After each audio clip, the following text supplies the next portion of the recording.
North Korean leader Kim Jong-un reviewed plans to fire missiles towards the U.S. Pacific territory of Guam but will hold off, state media said.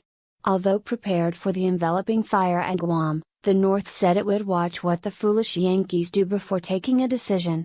Last week's threat against Guam escalated the sharp rhetoric being exchanged between the two sides. This latest report points to a pause in the increasingly bitter war of words. South Korea's President Moon Jae-in meanwhile has urged the U.S. not to launch an attack on the Korean peninsula without its consent, saying no one may decide to take military action without the consent of the South.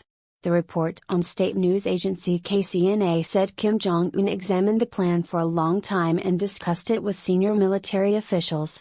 The commander of North Korea's strategic force was now merely waiting for orders after rounding off the preparations for the enveloping fire at Guam. But, crucially, the report also said that Mr. Kim would watch the U.S. before making any decision, signaling an apparent deceleration in the provocative rhetoric. Correspondents say that after days of menacing threats it might seem that Kim Jong-un could be in the mood to finally hit the pause button, but in a nation as secretive as North Korea, one can never be sure. Analysts say it could simply mean Pyongyang is not fully ready to launch an attack on Guam, so it could just be buying more time. South Korea and China, North Korea's closest ally, have been urging calm and a renewed push for diplomatic resolutions. On Tuesday, South Korean President Moon Jae-in said the U.S. should not act unilaterally. The two countries' defense agreement states that they must consult together when either is threatened. Questions are being raised about whether America would need South Korea's approval to strike back at North Korea if Guam was attacked.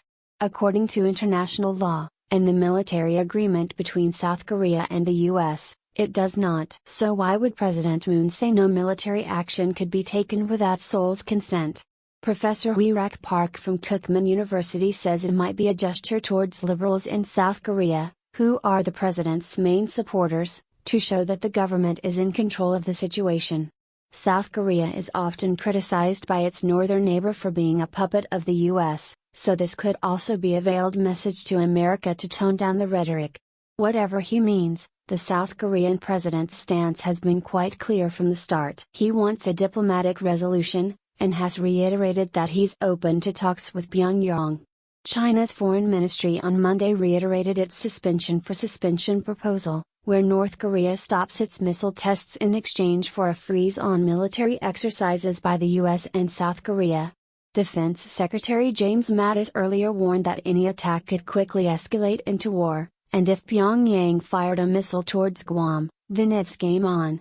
He told reporters that the U.S. military would defend the country from any attack, at any time and from any quarter. He also sought to reassure residents of Guam, home to U.S. military bases and about 160,000 people, that they were well protected and if a missile was fired, we'll take it out. It comes after President Trump threatened Pyongyang with fire and fury, saying the U.S. nuclear arsenal was locked and loaded. The governor of Guam, Eddie Bazacalvo, has praised Mr. Trump's rhetoric, saying it ensured the U.S. position was clearly understood. Over the past year, North Korea has stepped up its missile tests, despite repeated warnings from all quarters. The state had already conducted 5 nuclear tests, but then in July it launched 2 intercontinental ballistic missiles, ICBMs, claiming it now had the ability to hit the U.S. mainland. The UN then approved fresh economic sanctions against North Korea to pressure it into giving up its nuclear ambitions. The measures aim to reduce North Korea's export revenues by a third. Pyongyang reacted furiously to the new sanctions, calling them a violent violation of our sovereignty and warning that the U.S. would pay a price. Last week, U.S. media reported that North Korea had achieved its goal of making a nuclear warhead small enough to fit inside its missiles. Although not confirmed, this was seen as North Korea overcoming a final obstacle to becoming a fully nuclear-armed state.